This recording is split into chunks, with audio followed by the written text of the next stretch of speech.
all of us, we are all being outdated by technology, by what is happening around. What we have now is not what we have in the next 10 years. The tragedy of falling is lack of will or the intention to rise again. If you have a gift and you have a passion, there's still a place for training. Somebody was giving an analysis. During Buhari's time, people did not mind selling what they had to travel. But in this regime, sell everything you have. You can't eat with it. So meaning that people have lost hope. Is there something you can tell our viewers, especially the youth out there? Is there hope?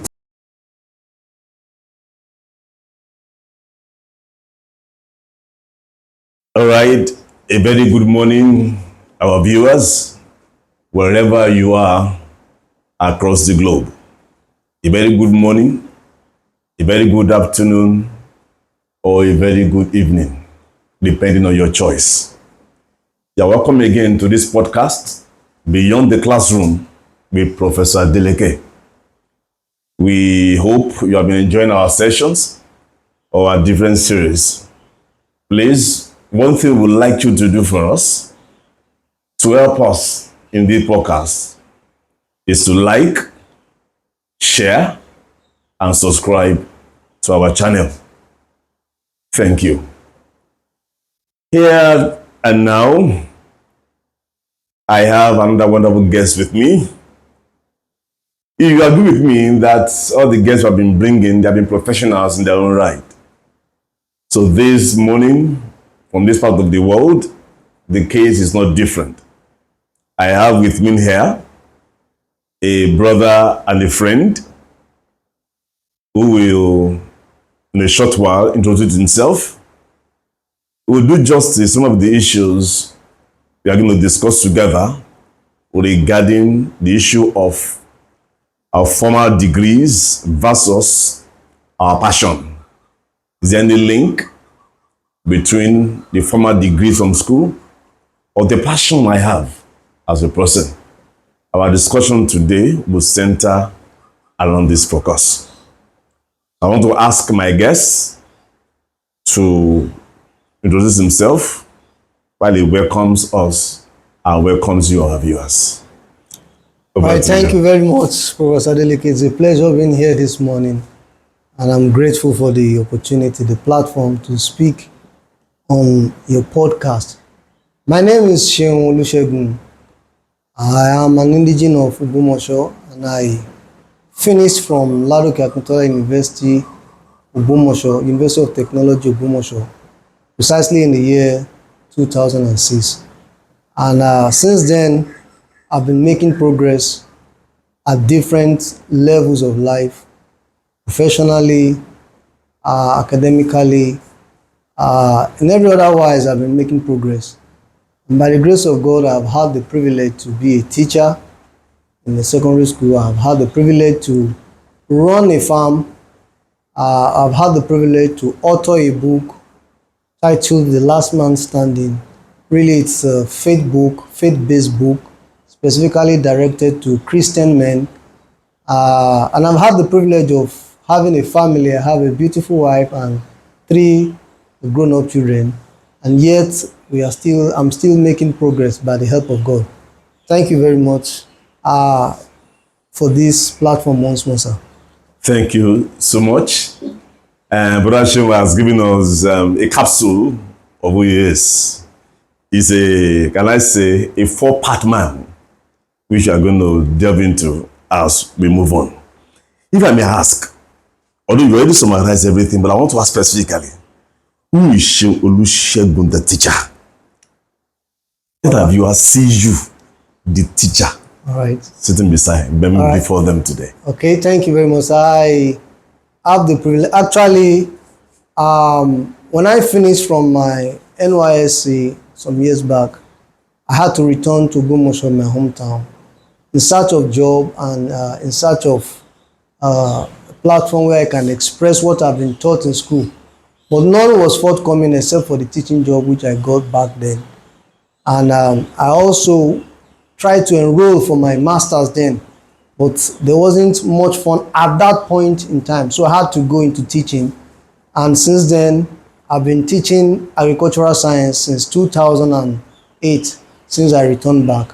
And it's been pleasurable, it's been fun, impacting lives with what I've learned in school too. So that's the aspect of my teaching profession. Yes, that is Mr Olusegun as a teacher. Well, I think we have that in common. I think I also started my post-university life as a teacher. And it's never a waste starting as such a period. Teaching people, molding lives, mentoring those little folks at the secondary school level.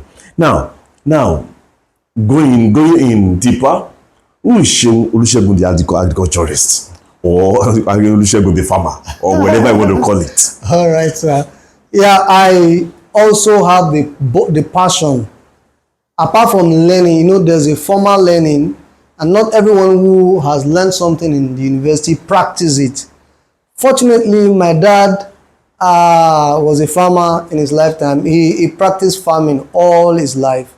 And so growing up, I didn't even know I was going to read agronomy. I finished from the Department of Agronomy. So I saw my dad every holiday. We spend part of it on the farm, and that translated to passion for me.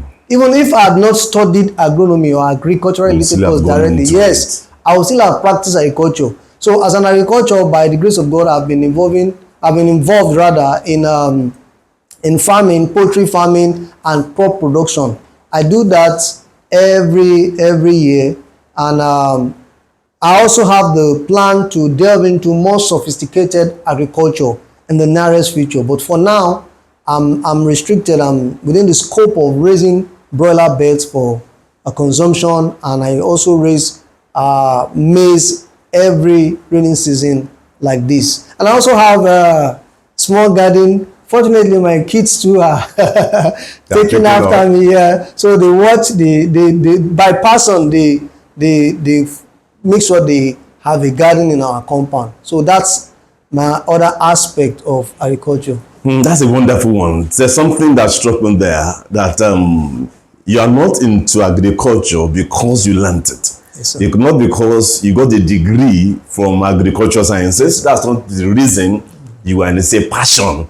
It's something that's inherent, that perhaps like a carryover from your dad. Exactly. So our viewers, please, it's not compulsory. You must make life out of your degree certificate. Yes. That's a very good point. Now, who is Mr Olusegun, the convener of Appointment Ministry? Who is the Mr Olusegun of the author of The Last Man Standing, the book? All right, thank you very much, sir. Part of me is this aspect of ministry that God has called me into, and it came from a Christian family we brought up. So I had given my life to Christ early, and I've been following him since then. But I have no doubt that there's an aspect of me that will be ministering in the future, as at some years back. But exactly what it will be, I couldn't fathom then, until 2019, when it became clear that I will be speaking to men, Christian men, married or unmarried. And so once it was very clear, I spoke with a few spiritual heads around me, and they saw it too. They gave me their blessing. And so that led to the commissioning of the Appointment Ministry, where we have the vision of raising men for effective and effectual leadership in their home, so that they can also raise their family, and their family can raise other families. And we have 4 different mandates: to teach men to disciple their children, to teach men to defend their faith in the Lord, to teach men to be disciplined sexually, and to also teach men to design the culture that can enhance the growth of their children. So that's the aspect, and we've been moving forward since then. We've had various conferences in Ogbomoso and a few other online. Then the book, The Last Man Standing. The concept came, and you were the one who spurred me to write. Yeah, I think I shared that with you, because I really didn't want to write books, because really many people don't read books. Many men don't read books. But since I got cleared and I got convinced that this is a book I must publish, so I wrote that book for men, spelling out critical factors that can enhance them to provide intentional leadership for their immediate family and generation after them. So that's the aspect of the appointment ministry and the book, The Last Man Standing. A great one. Viewers, please, as I said earlier, please like, subscribe, and please share it. I said my guest today is a four-part man. He has moved to give us, to break down the first three. The final one, which culminates the entire thing, is Mr Olusegun as a father. Very, very crucial. Because if that fails, the first three are nowhere. Yes, sir. That's why I made it the last one. Who is Mr Olusegun as a father? Thank you, sir. I have the privilege to be married to Oyinkansola Ipadeola, Oyinkansola Olusegun ní Ipadeola. Exactly May 15, 2010. So we are 16 years in the journey of marriage, and the Lord has blessed us with three wonderful children, Mojola Oluwa, Toluwanimi, and Bemisola. Yeah, it's been wonderful fathering these three children, and it's been an adventure. It's been in the past, presently. The face of this fatherhood is showing up day by day. It's exciting seeing three tiny children grow up to be 10 years before you 13 years. Sometimes I look at my first son, he's taller than me now, and I'm wondering how. I flash back at his past picture, they hold 1 year. I look at this picture, I can't really relate it with who I'm saying now. So it's been a wonderful experience. God has been helping me, and I ask that God grant me more grace to bring them to their own purpose and destiny too in life as the Lord helps me. We are done introducing the Mr Olusegun, the four-part man, the four parts I've been delved into now. Let now go. Now, somebody said, show me a successful man, and I'll show you a man who has failed before. I want you to share with our viewers your journey vis-a-vis your failures and successes. All these things you have mentioned like that, I do want to believe it has been success all the way. Can you share with our viewers all these failures we encountered, how you surmounted them, be as a teacher, as an agriculturist, or as the man, the point man in the appointment ministry, or even as a father itself? Thank you, sir. Let me go back to the earliest I can remember failure, and it's related to the academics. You know, after finishing, I went to 3 different secondary schools in Lagos. I finished my secondary schools in Lagos, and my dad sent me to a boarding house in my SS1 for reasons that was best known to him then anyway. I didn't like the boarding house. So I didn't adjust in the boarding house. Actually, I spent just a year in that boarding house. I didn't adjust all through. So I had a woeful academic performance. It was very woeful. I failed major science subjects.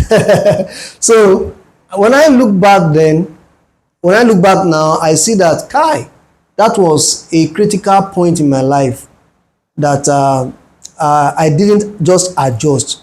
The system then was harsh, being in the boarding house. I was not used to it. I'm used to see my dad, my siblings every day. So I couldn't really cope, and my dad had to withdraw me. So backdated to then, I had a very woeful performance, failed major science subject.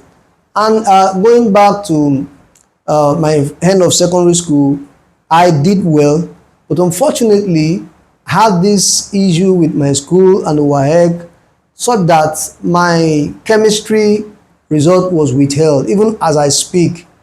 And I had all the other subjects very well at one sitting. So whenever I reflect back, it pains me. That would have been a good and well organized result then, but for reason best known to the examination board then, it wasn't released. And now moving forward, choosing my JAM also, the first JAM I wrote was also very woeful.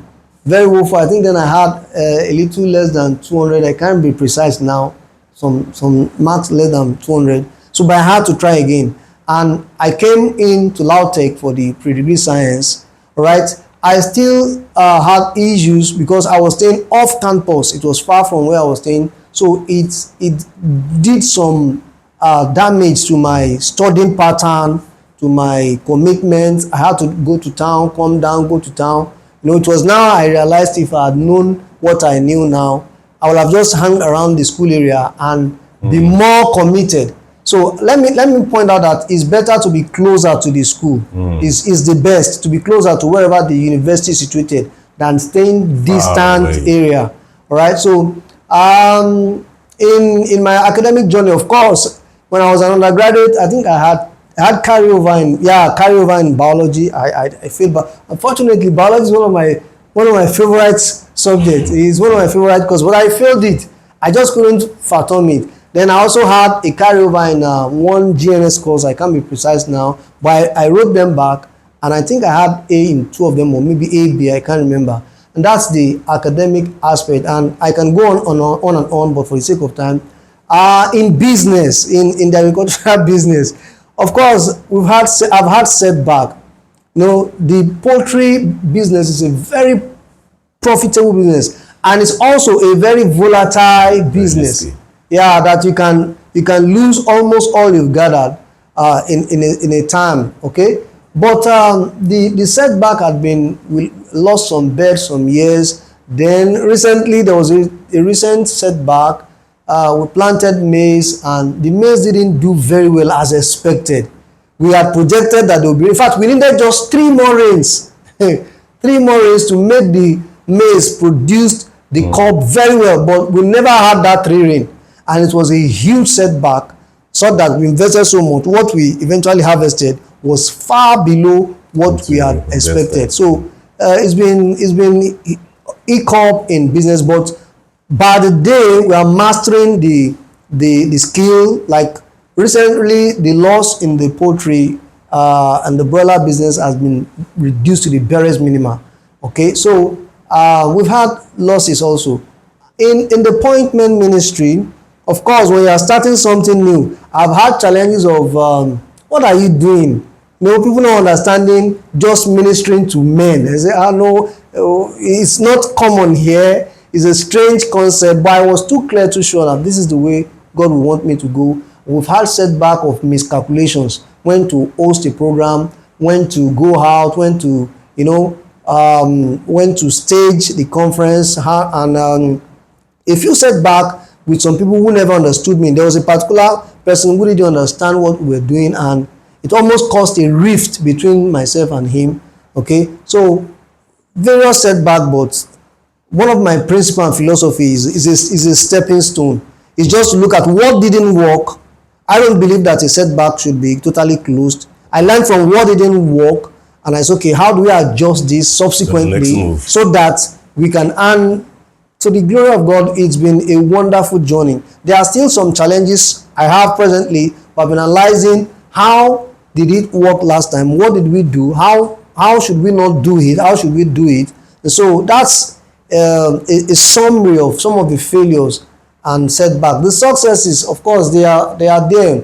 We thank God for the performance in school coming out. I have had the privilege to study for a master's in business administration here in Lautech. I've had the privilege to do my master's in science in agronomy with the specialization of plant breeding. So I did well in those aspects too. And in family, God has helped. In business, when people make money, they won't tell you they've made money. So I've made profit too in business, beautiful profit, and I've also made progress too in the assignment of reaching out to men. A wonderful story. A wonderful story. A view of something I'm picking from here. If you listen to him quite well, he started with failures. Let's say like that, and look at him today. So meaning that failure is not total. Failure is not final. We may fall, but the beauty of falling is to rise. We meet challenges along the line. Before we rise up again and move, the tragedy of falling is lack of will or the intention to rise again. About the issue of the staying close, our students that are listening to us, when I was an undergraduate, I had a friend who lived deep in town. We had an exam, then there was no phone, no mail, nothing. So he had an exam. The time was changed, sort of. Wow. And by the time he came, he met us on our way out of the exam hall. Wow. So he met the past questions of that same exam. So really, it's quite advisable to stay closer Very much. to where the school is, where your mates are situated. Very much. Now, although this one we have mentioned it before, what brought you into teaching line, and eventually you got the best out of it, and that feeling of fulfillment, and you can actually share. What can you give us your most challenging time as a teacher, so that others who may think teaching is nothing, is trash? Globally, teaching professions seem not to be too, especially at the secondary level, lower level, seem not to be too reckoned with, except for some few countries like I know Germany, the US, and all that really place premium on this foundational level of teaching. One of the challenge I had then was it was not something I had planned for. I didn't plan being a teacher. I mean, I had dreams of working big company, multinationals and all that, in which I made attempts, right? But now I have something at hand that can help me produce what I desire, if not directly mine. And so I started putting in my effort. Other challenges is the poor remuneration. In this part of the world, people really don't want to do teaching job because of the money involved. It's so poorly remunerated, especially if you are working with a private organization, right? Then, the esteem issue, like if you say you're a teacher, people already can can scan you and expect, and they can determine by you just your worth, But I thank God that I had to reconfigure my mindset, reconfigure who I am to the glory of God. One of the blessings I've received, if I'm permitted to speak on that, is the joy of seeing some of my students, and they are doing well in the UK, in the US. Some of them will reach out to me, not knowing them. Recently, one of them had to invite me online to do the christening of his baby, and that was because they just got to the UK and they didn't have much person around them and all that. And sometimes some of them, like I remember one night I was going to sleep and I saw a message asking me for my account details so that he could send some fund, and he did. At that point, in fact, it was a need met at that point. And many, apart from the money, apart from the direct benefit, the joy of seeing you raise someone. I was a disciplinarian then in the school, and then they really didn't like it. But seeing them comment now, thank you for what you did for us then. Thank you for being a good teacher. Quite a lot of them, many of them are married now, and they have homes, they have children, and that joy. So that balanced whatever. I took my eyes off whatever challenge or problem. I decided to fix my eyes on the joy, on the fulfillment of raising youngster and that are already superstar now, if I will use that word. Well, there's nothing more fulfilling to a teacher, yes, sir, than seeing those you taught doing well outside. Yes, in their story, you'll be part. Yes, sir. Definitely. Definitely. In their story, you'll be part. It's something, it's excellent. It's something that exudes joy in your heart. Sir. When those you taught, it's my oga, like that. I launched a book, the book I launched recently. Yes, sir. Knowing that those that launched that book the most, yes, sir, were my former students. And even some of them have never collected a copy. They just launched it in absentia, so to speak. So really, teaching, there may not be immediate riches to count. Yes, sir.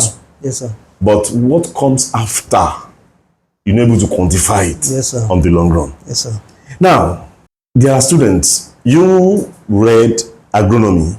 You eventually started working as a teacher. Then from there, you started your agricultural business. Even though you said your agri business is not the function of the degree you had in agronomy. Now, there are people in engineering, but have a passion of owning a farm. How do you, what kind of, because you said, if you had not studied agronomy, Yes, sir. you will still have Definitely. gotten the farm. Definitely. How do you, if you have studied engineering, put yourself in that shoe now. If you have studied engineering and you still get a farm, how do you want to counsel someone in engineering currently but has a passion for farming? All right, thank you, sir. In fact, I crack jokes with my people, my friends, and a few of my acquaintances that agriculture is is very easy to cheat those of us in agriculture, because anyone can delve into agriculture. It's just a matter of time they will find their footings. You don't need to have any certificate Special skill. but I can't delve into engineering now, civil engineering. I can't delve into agriculture. Is more of a lifestyle, is more of a passion. All right, sir. So for those who studied engineering and are willing to, in fact, I have quite a lot of them as friends, and they are doing well. In fact, I have one who has abandoned anything engineering completely and is into agriculture. So the simple truth is, if it is a passion, really, you don't delve into something because of the profit, just because of the profit alone. You understand? Of course, the profit should be part of the focus, but the passion, solving a problem. I have the burden of solving this meat problem. Can we have, and I'm still improving on it to see how we can have protein on tables with less fun, with less cost. So if someone wants to delve into any aspect of agriculture who didn't study, it's just a matter of passion. Start with the passion. Do you have the passion? Because if you delve into it because of the profit, I can bet you the first 2-3 years you will pull out, because it doesn't work like that. You are unlikely to get any significant profit in the first 2-3 years. I speak from experience, and I speak from people that have moved from the experience of people have moved with. So if you are in engineering and you have a burden for agriculture, just make sure that there's an underlying passion under it.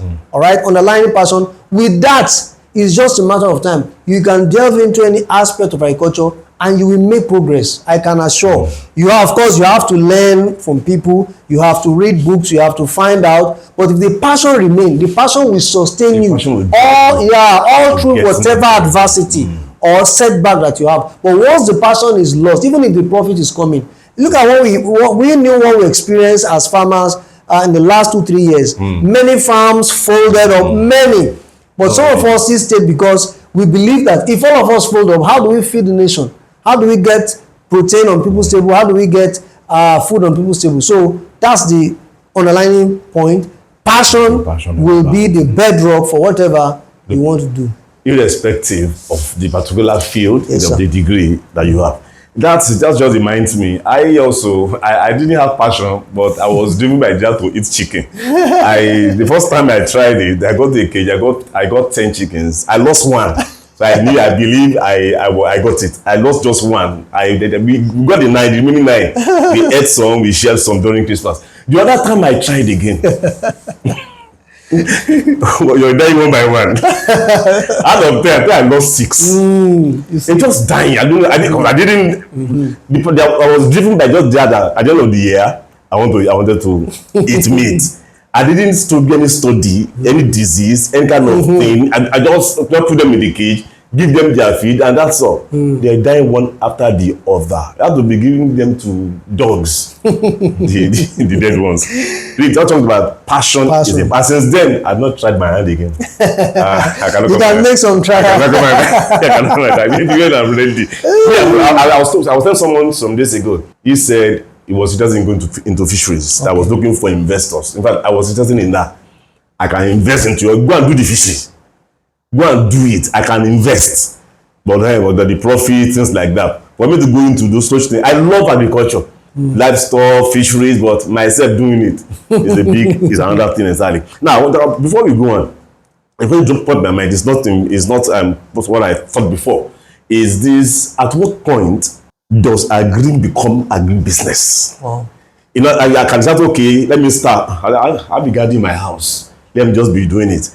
And just, at least subsistence, my family, maybe 4 chickens, 10 chickens, and just a plot of land for corn, like that. At what point can it translate into agribusiness? Okay. Well, I really don't think there's a scale to measure, but I think there should be actions and outward steps taken to measure. This is what I mean.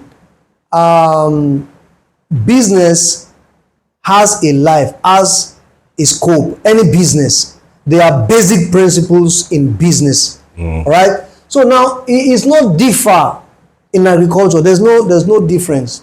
So when I want to make agriculture a business, I must have it at the back of my mind to start with, because the approach is going to be different. For example, I have a garden in my house. That cannot be, it's just sustaining me. Of course, from basic agriculture, we have subsistence agriculture and we have commercial. The subsistence, from what we define, is just enough to feed you and your family. But once you take commercial, you are talking about solving food problem while you are making profit. Solving food problem, solving any kind of problem that has to do with feeding and all that, livestock, whatever, while you are making profit. So now the scale now differs. You can now begin to talk about 5 acres, 10 acres, 200 acres, 1,000 acres, and all that. So the point at which you are willing to solve a problem, and also your own problem too is being solved all along, is that point at which you can say that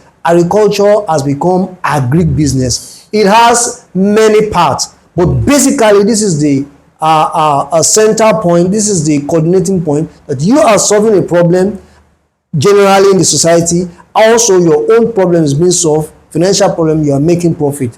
So that is when it becomes a business, and the approach will differ. What you will do with time, sir, you can begin to expand. I from experience, I want to encourage anyone doing agribusiness to start small. To start small. For example, if I have 1 billion naira, don't invest all the 1 billion naira in agribusiness. There's a phase of learning. I will advise that you just invest maybe 200 million to start with, because like what you just cited, the birds that died, imagine you had going to do 50 or 1,000 or 1,000. That means you would have lost, because a single disease can wipe out your entire flock.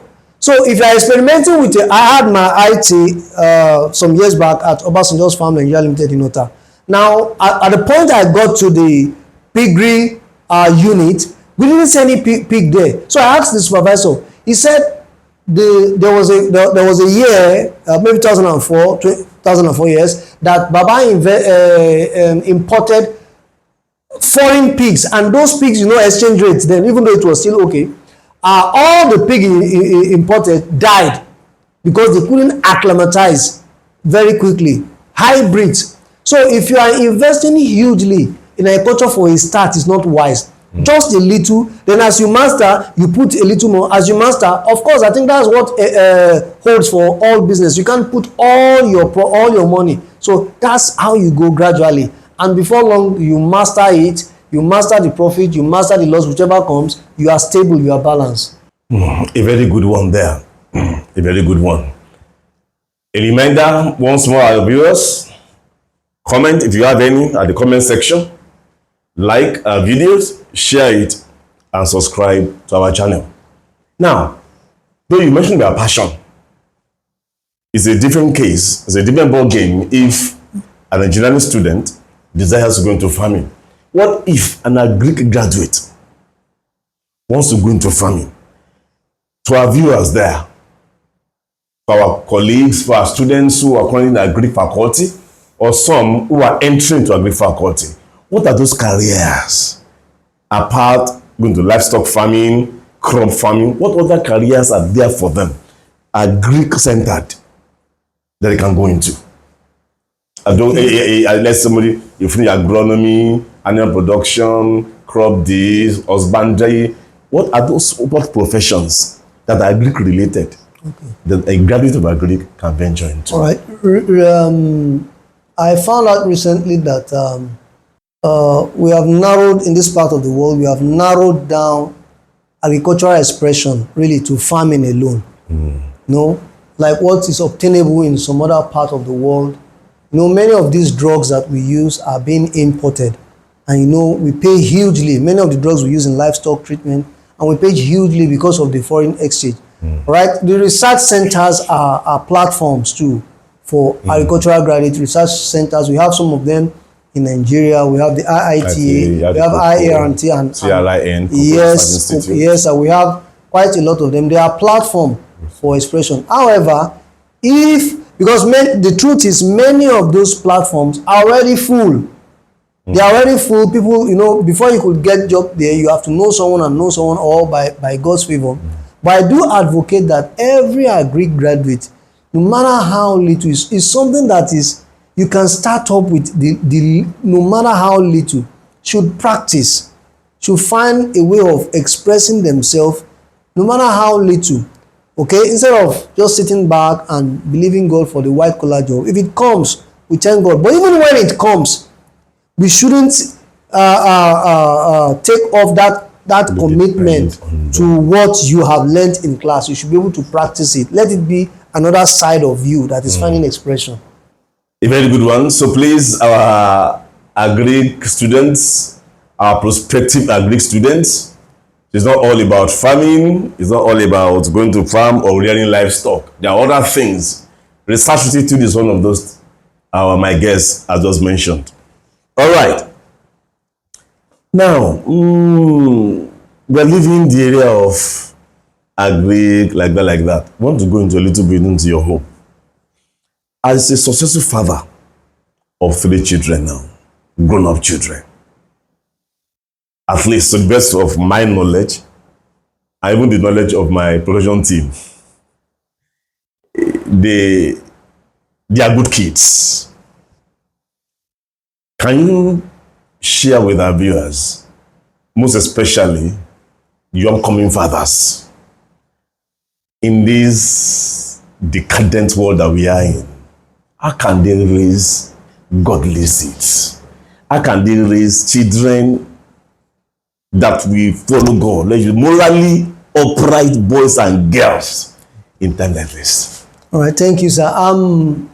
I'm glad, and I do not take the compliment for granted that my kids are good kids and they are doing well. I owe that to God's mercy and God's favor, because having godly children is a blessing on its own that money cannot buy.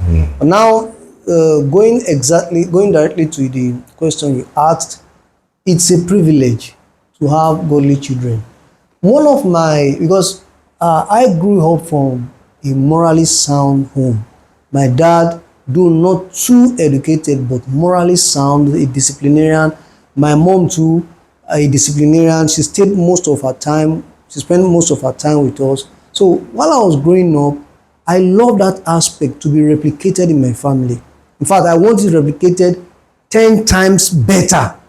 So while I was courting with my wife, I asked her one question one day: what kind of children do you think we should raise? How do we go raising these children? And we both agreed that they will be sound spiritually, they will be sound mentally, they will be sound physically. So that has been the watchword for me as a father, that there should be a balance in their growth. Another principle that has helped me is found in the scripture, Proverbs 22 verse 6, where it says, train up a child in the way he should go, and when he's grown up, he will not depart from it. Look at that word. For me, train. You were trained as an engineer, sir. Nobody bequeathed that certificate on you. Nobody gave you. You were trained. Look at the number of years it took you to be trained. Look at series of seminar and all that. Ditto to myself. So why do we think training a child will be different? Okay, children don't grow up they don't grow well by default. They grow by design. They have to be a structure designed for them. So in our family, there are structures that are designed. You do this, we speak to them, you do this, you do that. So that training, has been going on is the product of the training is probably what is showing now, and it's also going to be an ongoing thing, continuous. So with my wife, we don't take the issue of training. Of course, let me be honest, there were times we missed it in the approach of training. One of it was how we speak to them, how we talk to them. We discovered that we could do more by explaining things to them, by telling them. And each time we have done that, they understand better. Of course, when they were growing up, and even up to now, I have a cane designated. They know where the cane is. But I discovered recently that they are beginning to pass that stage of cane.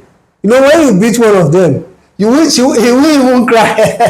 He will even show the expression that he has experienced any pain. So now I saw that this method is getting outdated though. So what other method can we apply at this point? So I started applying the method of sitting down and explain. How about if you do this? How about this? So I started engaging them as a friend, and it's producing maximum results. So discipline is very crucial. Training is very crucial. And I can bet if the Lord helps us that we are able to continue like this, they will follow that path. There are certain things my children knows by now is a no-go area. They are convinced about it. Not just that I told them, they are convinced. And I trust God to help me and help all upcoming fathers to adopt this method of training. Training, that's the key word. Train. Be determined, be committed to training them. Wonderful. It just struck me there was to go through formal training. There's usually a curriculum. Yes, sir. Something like having a curriculum designed for your child, and you're marking it as it's growing. The curriculum of our year 1 differs from the curriculum of year 2. Yes, sir. Like I said, the issue of K, maybe the degree level. When you get a list with your degree, yes. you have to get on the level. The K is gone. You have to think higher. Yes, sir. Only higher and more beneficial than K has to come exactly, in. Sir. Just like we have the design of curriculum, or in technology terms, we have versions of operating system. Yes, sir. Version this. As I'm increasing in versions, some things have been upgraded. So I think it's very important. Yes, That's sir. the intentionality is important. Yes, sir. Intentionality. I have to train this boy in the way that he will go. It's kind of something, it's a responsibility. It doesn't happen by default. Yes, sir. Children are not trained because they just must be trained by whoever. If you don't train them, something else will do. Precisely, sir. Thank God for that. Now, another thing I want us to talk about, we'll talk about that now. Parenting then and parenting now. Has anything changed? The conventional parents and the Gen Z parents, if I may use that word, has anything changed in the mode of parenting? Thank you, sir. A lot has changed. In fact, that's another podcast episode on its own. It's another. But let's see, just basically, the discipline then seemed to be lacking now. The discipline, the concept of discipline. Of course, our parents then had their excesses to the point of, sometimes my wife used to crack joke with my children that, if you stay with my dad, you will stay just a week before you move out.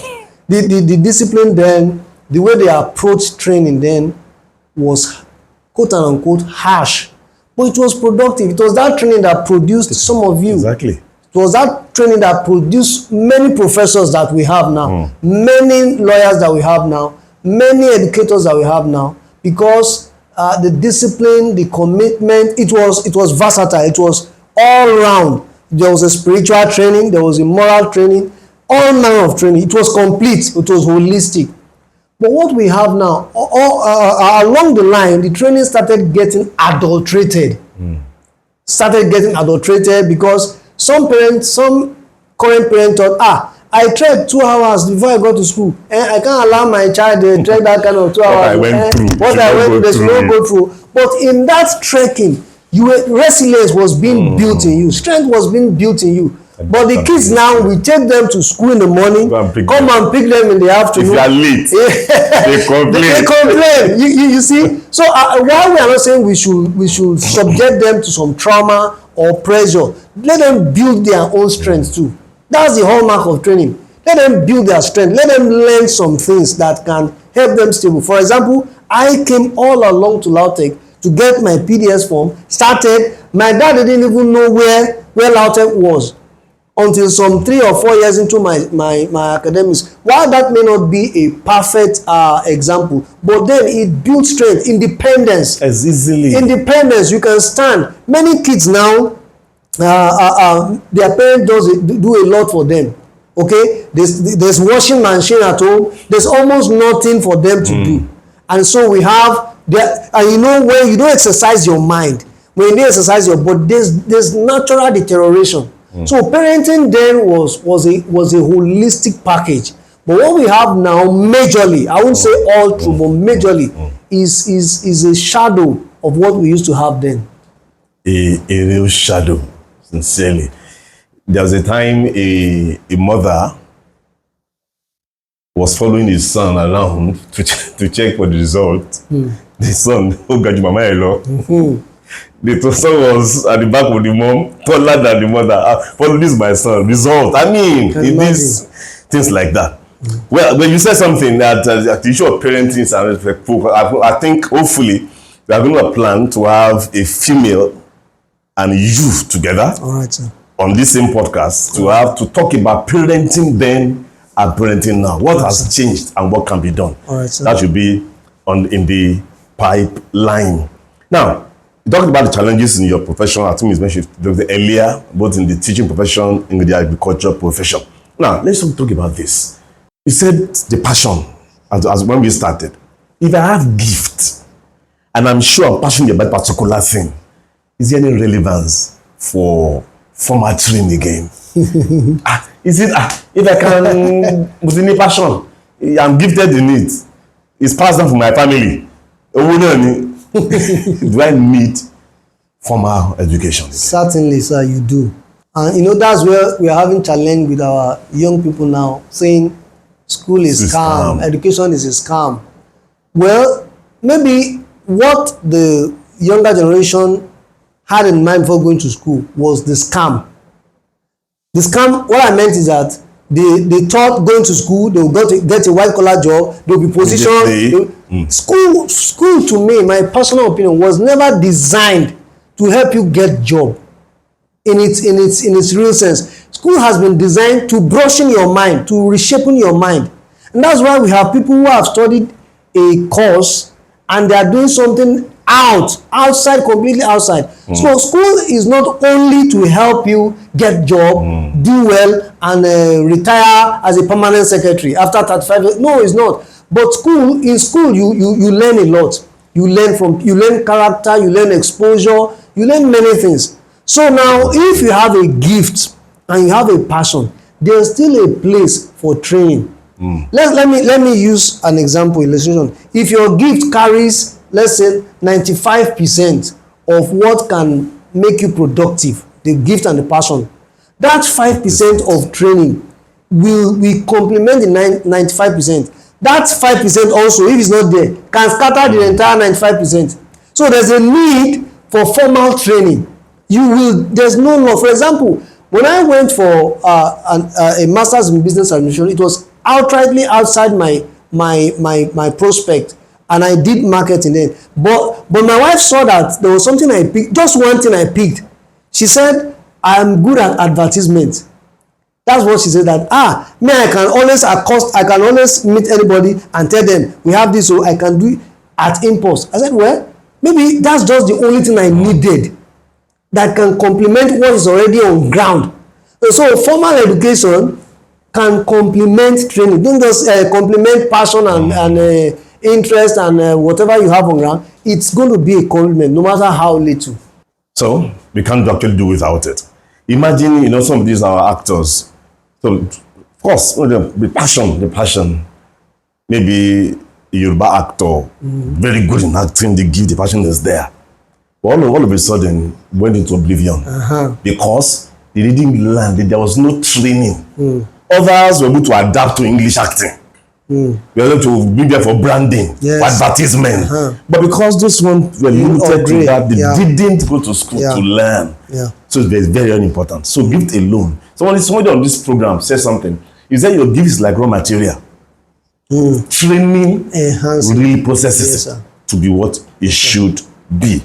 Now, finally, as we are rounding off our podcast today, now, what can you give? Majority of the youth today have lost hope in this country. We won't stop the podcast without talking about in our country. They have lost hope with this Nigeria. Any slight opportunity. Somebody was giving an analysis. During Buhari's time, people did not mind selling what they had to travel. They would sell everything they had to Japa. But in this regime, sell everything you have. You can't eat with it. Sell everything you have. You can't eat. So meaning that people have lost hope. Is there something you can tell our viewers, especially the youth out there? Is there hope? That's a huge one, sir. Perhaps you should ask me myself if I have not lost hope in this country. Maybe that's a starting point. Maybe you start from that question. Well, we are all on this question, sir. I know most Nigerians are all on the same page of losing hope in this nation. Most Nigerians. Because look at let's take a trajectory of the last 10 years. You will know in all honesty, the economy, the reality, we have gone from bad to worse. That's statistics wise. Although the people keep telling us things have improved, inflation have dropped, but we have not seen their realities in our lives. And so it's normal for anyone to want to look for a greener pasture. Is better. Of course, we have friends outside the country, and they tell us what is obtainable there. The good side, they tell us what they have been able to achieve, what they have been able to. I mean, life is to think about the worth of life alone can make you leave this country. Even if you are going to be begging, for some of you, they don't mind to be begging on the street of New York, to be begging in Southampton or any part of this Western world. They don't mind. They will be in the Republic. Yes, they don't even mind. So far, they will be preserved. Their life is preserved.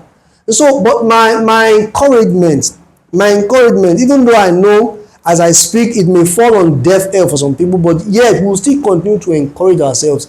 Things will take shape. I do believe very strongly. When? I don't know. But you see, they are indicators, they are parameters that shows that it's going to get better. I do believe that it's going to get better. How and who will lead us on that better pathway, I can't say. So I encourage our youth, if there's a platform to travel, to seek greener pasture, to advance their career, why not? Of course, let them embrace it. But doing it at all costs to the point that it's going to be detrimental to their future. And you begin to ask questions, so what's the benefit? So if there's a platform for them to fly, to go, of course, why not? Because everybody wants something better in compared to what they have now. So I do believe in a matter of time, when some people say if sending us Nigeria will be better, we write 1996, make we work for better Nigeria. So we did that now, and this is almost 30 years now. We are still singing the same song. But I believe in a matter of time, how and where, I don't know how and who will be used, I know things will take shape. Viewers, I want to hope and believe we have not lost hope in this country, that we are still going to, my guest is telling us to have hope that we'll get there. Now, finally, there is case of unemployability of our graduates. As someone who has traversed from teaching, like a culturist, to being an author, what advice can you give our graduates on adding value to themselves, on being self-reliant, even in the face of the daunting economic realities we have in Nigeria? All right, thank you very much. I'll answer it from two perspectives. Whatever we find our hand to do, let's give the best possible. I challenge every youth listening to me to put in the maximum energy required in their field. Now, this has nothing to do with class or grade. It may not, either as a first class or second class. Whatever you have the ability to do, please put in your best energy. Now, like I said earlier, school actually was meant to refine us beyond the ABC and 1, 2, 3. There's a refinement of our view. If you're going to do, sir, if you're going to do, if you have a mechanic workshop now, the roadside mechanic that we have, with your exposure, I'm sure you're going to do it better. There will be outlooks. You are going to employ software, some different things. That's because you've been to school. There's a mechanic here in Ogbomoso that I learned. He welcomes his guests. He has sectioned a place where they eat, where they drink, while he's working on their car. He's making other, because of exposure to school. And so school actually is meant to refine us. And the other aspect is that we also will refine ourselves. They have taught me EE 231. I've seen it, and I begin to ask, how can I apply this? In fact, you could go through EE 231 and see some things you can apply personally. There's a possibility. For example, more practical courses that one can do on their own, like agriculture, like architecture. You have been taught the basic principles. The application is dependent on you now. What you make out of it is dependent on you. So you should be employed. It's a holistic thing, not just the classroom. Holistic. Brush up yourself, tutor yourself more. Is there something that is currently thriving that can give me an edge? Is there something that can place me and give me an edge? We'll work on it within the confinement of what we can afford. So just sitting off, unfortunately, sir, the truth is we are all being outdated. All of us, we are all being outdated by technology, by what is happening around. What we have now is not what we'll have in the next 10 years. So it's left for me to make sure that I'm gradually catching up little by little, so that I don't get completely phased out. You can see many businesses are already being phased out. Many of the vending we do through electrical units like the IBDC, we don't have to go to their store again. And so, machine and robot and all that coming to take place. So we must ensure that we also keep catching up, at least at a pace that will not render us completely useless. We must constantly update ourselves. Just as you mentioned that, I was thinking, what the last time I saw the recharge card? Paper, from card to scratch card to paper. Those ones are even not existing anymore. They are not. And some people, that was their business then. It constantly update ourselves. Tech is meant to be of help, and we need to upgrade and update ourselves along the line. So, Mr Olusegun. Now, can you give our viewers closing remarks? It has been a wonderful time with you today, and we are surely going to bring you again. But give us a closing shot. All right, thank you very much, Professor Adeleke. I'll make more emphasis on what I just said last, building up ourselves. Yeah, please, every teeming youth listening to me, ensure that you continually build up yourself in all facets of life that matters, in all aspects of lives. Don't leave one. And how does that come? Interact with people, listen to news, read books to sharpen your mind.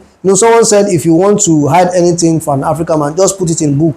They will never read it. So read books, get your mind exposure, and make sure that you stay healthy. It's all encompassing. All right, the future is brighter than the past. I do believe, for everyone, if we don't give up. So I encourage every youth to keep building themselves in all aspects of life. And as you do, it's just a matter of time. You become the best that you could never have imagined in your field and area of specialization or calling, whichever the case may be. Thank you, Rachel. We appreciate your coming, for honoring our invitation on this podcast this morning. My dear viewers, as you have said, I want to lay emphasis on that. Please strive to be a better version of yourself. It's very, very important.